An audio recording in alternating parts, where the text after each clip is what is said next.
Good evening friends, बहुत बहुत स्वागत है आपका हमारे चैनल पर। स्टूडेंट, आज हम डिस्कस करेंगे बहुत ही एक इम्पोर्टेंट वीडियो है for both RPC second grade और फर्स्ट ग्रेड। स्पेशली मैं बात करूंगा सेकंड ग्रेड स्टूडेंट्स के लिए। हालांकि ये टॉपिक दोनों में ही है, इसलिए दोनों ही स्टूडेंट इसको बहुत ध्यान से देखें और वीडियो को आप लास्ट तक देखें, ठीक है। और एक रिक्वेस्ट और था, जो स्टूडेंट नए ऐड है वो चैनल को सब्सक्राइब जरूर कर लें, क्योंकि ये हमारा एकमात्र चैनल ऐसा है जिस पर कि आपको हम यूनिक से यूनिक वीडियो डालने की पूरी कोशिश करते हैं, जो ये वीडियो आपको किसी और चैनल पर नहीं मिलेंगी। तो अपने एक्सपीरियंस, अपने अनुभव के आधार पर स्टूडेंट मैं जो ये वीडियो आपके साथ शेयर करता हूँ उसको आप दूसरे फ्रेंड्स को भी शेयर कीजिए और चैनल को सब्सक्राइब जरूर कर लें, ठीक है। देखिए, स्टैटिक्स और डायनेमिक डीएससी पार्ट की अगर हम बात करें स्टूडेंट, ज्यादातर स्टूडेंट्स को इस टॉपिक से डर लगता है क्योंकि क्वेश्चंस बहुत ही लेंदी आते हैं। ये एक आम धारणा बनी हुई है कि क्वेश्चन जो है वो बहुत लंबे आते हैं, इसको स्किप कर देते हैं, इसको छोड़ देते हैं। एक स्टूडेंट, आज मैं जो तरीका बताऊंगा उसके बाद में आपकी समस्या काफी हद तक आसान हो जाएगी, ठीक है। तो चलिए वीडियो शुरू करते हैं स्टूडेंट। मैंने इसमें डायनेमिक्स वाले पार्ट को पहले लिया है। इसके आपको पता होगा कि इसमें आपके 4 पार्ट है, ठीक है स्टूडेंट। ये आपका जो डायनेमिक्स वाला पार्ट है इसमें आपके 4 सब टॉपिक्स दिए हुए हैं, ठीक है। और ये तो कंफर्म बात है कि स्टडीज और डायनेमिक्स मिलाकर के आपके 5 क्वेश्चन ही आने वाले हैं, बिल्कुल, ये भी एकदम कंफर्म बात है। अब अगर हम इन 4 टॉपिक्स की बात करें डायनेमिक्स की, तो स्टूडेंट इन चारों में से सबसे इंपॉर्टेंट कौन सा है? भाई जिससे क्वेश्चन बनता है, ये तो कंफर्म बात है कि इन चारों से तो प्रश्न बनने से ना, कि अगर 4 क्वेश्चन यहाँ बन जाएंगे तो ऐसे 4 स्टैटिक में भी है। तो टोटल स्टैटिक और डायनेमिक मिलाकर स्टूडेंट आपका 4+4 मतलब आपके 8 सब टॉपिक बनते हैं जो कि आपके सिलेबस में गिवन है। और भाई क्वेश्चन आने हैं 5, तो उसमें से वो 3 टॉपिक्स कैसे हैं, कौन से हैं जो कि एक ऑन एन एवरेज आरपीसी के अगर आप पिछले पेपर्स को देखें तो कम वेटेज के हैं, जिससे क्वेश्चंस कम पुटअप होते हैं। वो खास बात है कि आप किन चैप्टर्स को आप ड्रॉप कर सकते हैं। आपको समझ में आएगी मेरी बात कि मैं 4 टॉपिक्स अगर आप सिलेबस को देखेंगे तो स्टैटिक्स में गिवन है, 4 टॉपिक्स जो डायनेमिक्स में गिवन है। मैंने पहले स्टार डायनेमिक्स की ऐसे ही मैंने 4 यहाँ लिख दिए, ठीक है। तो 8 टॉपिक्स है, क्वेश्चन आ रहे 5, तो 3 टॉपिक्स ऐसे हैं जो कि आपके लेस, जो वो 3 टॉपिक ऐसे जो स्टूडेंट कम पूछे जाते हैं। ये मैंने एक पूरा एक पेपर सारे देखे हैं अभी तक, चाहे फर्स्ट ग्रेड की भी हो, तब भी उनको इतनी इंपॉर्टेंस नहीं दी जाती, कम क्वेश्चन आते हैं। तो अगर हम बात करें डायनेमिक्स की, तो स्टूडेंट इन चारों का राजा कौन है? तो वो है प्रोजेक्टाइल। इन चारों का राजा प्रोजेक्टाइल स्टूडेंट आपके प्रक्षेप्य गति है वो 100%। अभी तक आप कोई भी पिछले पेपर देखोगे ये प्रश्न देता ही है हमेशा। और सबसे खास बात यह है कि बहुत ही आसान प्रश्न आता है स्टूडेंट, ये सब दूसरी बड़ी बात है इसका, बहुत ही आसान प्रश्न आता है। इससे आपका अगर प्रोजेक्टाइल की बात करें स्टूडेंट, तो इससे जो आसान प्रश्न पूछा जाता है, कैसे? इसकी परास पूछ ली जाएगी जो आपको शुरुआत में मिल जाएगी, इसका आपको उड्डयन काल मिल जाएगा, ठीक है। ये इसकी आपको उच्चतम जो मैक्सिमम जो हाइट है ना, ऊंचाई, उस पर बेस्ड क्वेश्चन पूछ लिया जाता है, ठीक है। जनरली यही पूछा जाता है। इसकी हॉरिजॉन्टल रेंज बताओ, थीटा इक्वल टू कितने पर हाईएस्ट है? 45 पर होती है। बहुत फ्रीक्वेंटली क्वेश्चन पूछा जाता है। टाइम ऑफ फ्लाइट बता दिए, ठीक है। तो आपको पता है कि टाइम ऑफ फ्लाइट जो होगा वो यहां से पूरा तक होगा। कई बार ये मैक्सिमम हाइट पर भी टाइम पूछा जा सकता है, ठीक है। टाइम ऑफ फ्लाइट मतलब ये 2u sin alpha upon g, ठीक है। कई बार ये यहां तक भी पूछा जाता है, ये तो मैक्सिमम हाइट तक का भी टाइम पूछा जाता है।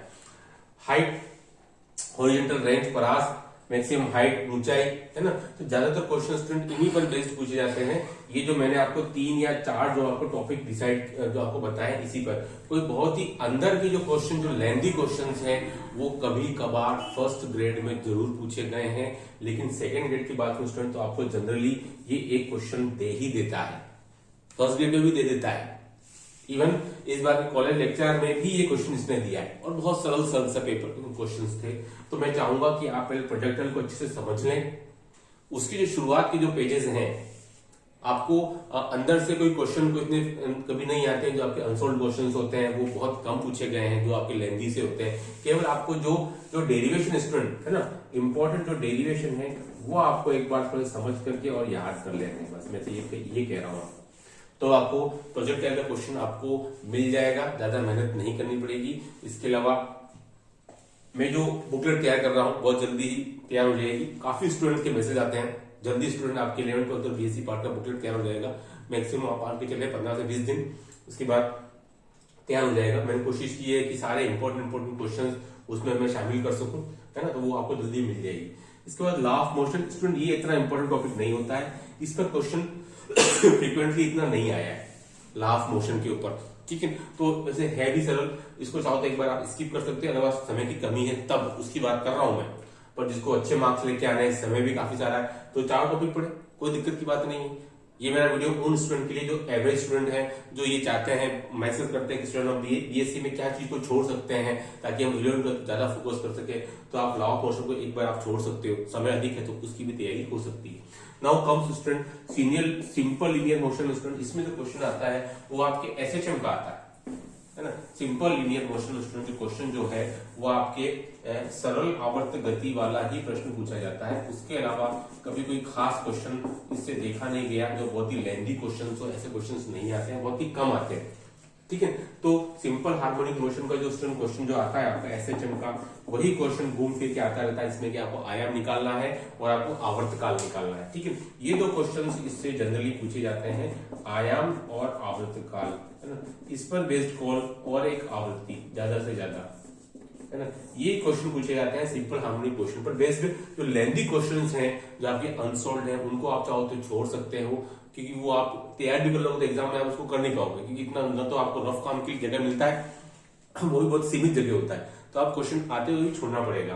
तो मेरा ये आपको सजेशन रहेगा कि सिंपल लीनियर मोशन से क्वेश्चन कभी कभी आ जाता है, 50-50 रहता है, तो उसको आप कर सकते हैं। इसमें भी आपको केवल मैंने जहां तक देखा है केवल यही टॉपिक आपके लिए इंपॉर्टेंट है, सिंपल हार्मोनिक मोशन, सरल आवर्त गति, इसमें आपके आयाम है, आवर्तकाल है और आवृत्ति पर बेस्ड जो क्वेश्चन जो स्टूडेंट है, जैसे कि T equal to pi by root mu, है ना, इस प्रकार के क्वेश्चन जो है स्टूडेंट वो ही आते हैं, ज्यादातर कोई बहुत डीपली नहीं पूछा जाता है, तो इसको भी आप तैयार कर सकते हैं। Now comes velocity and acceleration. Student ये जनरली आपको एक क्वेश्चन दे ही देता है हमेशा, तो आपके इन चारों में से अगर मैं बात करूं जो आपको जनरली क्वेश्चन देते हैं, तो वेलोसिटी एंड एक्सेलरेशन और स्टूडेंट प्रोजेक्टाइल, ठीक है। तो वेलोसिटी एंड एक्सेलरेशन स्टूडेंट बहुत ही आसान सा टॉपिक है, इसमें जो क्वेश्चन आता है उसकी मैं बात करता हूं, आपका अरीय वेग, अनुप्रस्थ वेग, ठीक है। इसमें से जो क्वेश्चन जो आते हैं ना, ये अरीय वेग, अनुप्रस्थ वेग और अरीय त्वरण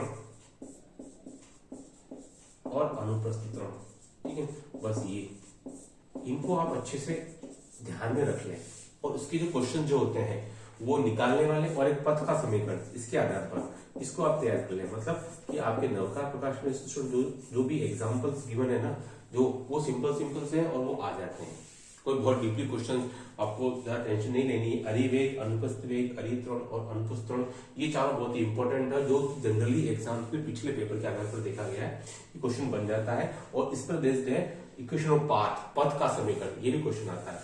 उसके बाद स्टूडेंट अगर बात करेंगे तो अभिलंबिक वेग, है ना, अभिलंबिक वेग और आप बात करेंगे स्पर्श रेखीय वेग, ठीक है, ये नॉर्मल और टेंजेंटियल, और इसी का त्वरण और इसका भी त्वरण। तो इसमें टोटल यही है ज्यादातर वेलोसिटी और एक्सेलरेशन में, कि आपको अरीय, अनुप्रस्थ, अभिलंबिक और स्पर्श रेखीय, इन चारों के आपको वेलोसिटी और इन चारों के आपको एक्सेलरेशन के छोटे छोटे जो फॉर्मूले हैं वो बहुत अच्छे से याद रख लेने हैं। कई बार ये फॉर्मूले भी पूछे जाते हैं एग्जाम के अंदर, आपको ध्यान रखना है कि आर डॉट को कई जगह पर D R by D T लिखा गया है, उसी को आर डॉट लिखा गया है, ठीक है, ये थोड़ा सा आपको ध्यान रखना है ना। तो इसके अलावा कोणीय वेग का भी क्वेश्चन कभी कभी आ जाता है, थीटा डॉट का भी। तो बस ये इतना ही है स्टूडेंट, डायनेमिक्स के अंदर कोई बहुत ज्यादा डीपली या कुछ ऐसा मुश्किल सी चीजें आपको अगर आप चाहो तो उसको आप छोड़ भी सकते हो, वो आप पर डिपेंड करेगा। लेकिन अगर आप चाहते हो मुझे 2 क्वेश्चन मिल जाए तो प्रोजेक्टाइल कम मेहनत के अंदर, वेलोसिटी एंड एक्सेलरेशन भी आपको कम मेहनत में आपको 2 क्वेश्चन एनी हाउ दे सकता है, टोटल आउट ऑफ दिस 4, ठीक है। ज्यादा मेहनत मैं जो टॉपिक बताए हैं इन पर क्वेश्चन हमेशा एक जो ट्रेंड है उसके हिसाब से पूछा जाता है, भले ही आपके किसी भी स्टेट का टीजीटी बीजीटी का क्वेश्चन एग्जाम में हो, ठीक है। अब बात करते हैं स्टैटिक्स की, है ना। स्टैटिक्स के लिए आपको क्या करना पड़ेगा, जो ज्यादातर समस्या का विषय है वो है स्टैटिक्स है, अगर हम बात करें, है ना। दूसरा स्टैटिक्स, स्थितिक विज्ञान। दूसरा मैं आपको सजेस्ट करूंगा कि आप केवल एसआर से नहीं पढ़ लें, ठीक है। आप केवल एसआर सैनी पढ़ लें, उसका जो दूसरा वॉल्यूम है उसमें आपके स्टैटिक्स और डायनेमिक्स दोनों क्वेश्चन दिए हुए हैं। लेकिन मैंने देखा है कि आपकी स्टैटिक्स का तो वो लगभग पार्ट पूरा कर लेता है, भले आपके लामी थ्योरम हो, भले आपकी जो बलों का वियोजन वाला हो, भले आपके मोमेंट और वाले भी हो। क्योंकि आपने देखा होगा कि जो बीएससी की जो बुक है ना, उसमें वो सिलेबस मैच नहीं करता। बीएससी की बुक से आपका सेकेंड ग्रेड का सिलेबस मैच नहीं करता है, वो आपको जो फर्स्ट ग्रेड का सिलेबस मैच कर रहा है, सेकेंड ग्रेड का सिलेबस मैच नहीं करता है ना। ये खास बात है, डायनेमिक्स में तो कर रहा है, कोई दिक्कत नहीं है, का सिलेबस जो है वो मैच नहीं करता है, ठीक है। ये आपने देखा होगा, महसूस किया होगा। तो इसके लिए मैं आपको सोल्यूशन बता रहा हूं कि आप एसआर सैनी से स्टैटिक्स पढ़ लें, लगभग इनको क्वेश्चन बैठ ही जाता है, कोई इतनी दिक्कत वाली बात नहीं है ना। सारे टॉपिक इसमें कवर हो रहे हैं, लामी थ्योरम हो, बलों का वियोजन हो, मोमेंट हो, ये 4 क्वेश्चन वो कोप्लेनर फोर्सेस टाइप का आता है, 4 टॉपिक है, चारों आपको स्टैटिक्स की एसआर सैनी से मिल जाएंगे। अगर आप बाहर से कुछ नहीं पढ़ते तो भी चल जाएगा। आपको 2 क्वेश्चन मिल सकते हैं 3 में से। इस एसआर सैनी की बुक से अगर आप तैयारी कर लेंगे, जो बीएससी पार्ट का है, लेकिन वो एसआर सैनी से सफिशिएंट है। प्रॉब्लम ये है कि बीएससी के पार्ट में फ्रिक्शन आ रहा है, कैटेनरी आ रहा है, वो आपके फर्स्ट ग्रेड सिलेबस में है, सेकंड ग्रेड सिलेबस में है ही नहीं कुछ भी। तो बच्चा फिर ढूंढता रहता है कि सिलेबस में कहां से करें। तो एसआर सैनी से पढ़ लेंगे आप, स्टैटिक्स क्वेश्चन आपको लगभग मिल जाएगा, कोई इतनी खास दिक्कत वाली बात नहीं है ना। इसमें सफिशिएंट लिखा हुआ है इसमें मैटर। तो आज की वीडियो में इतना ही। मैं नेक्स्ट मेरे वीडियो पे कोई और टॉपिक लूंगा जो कि आपके लिए बहुत हेल्पफुल साबित होगा। आज की वीडियो में इतना ही। Do like share subscribe our channel. Okay, thanks.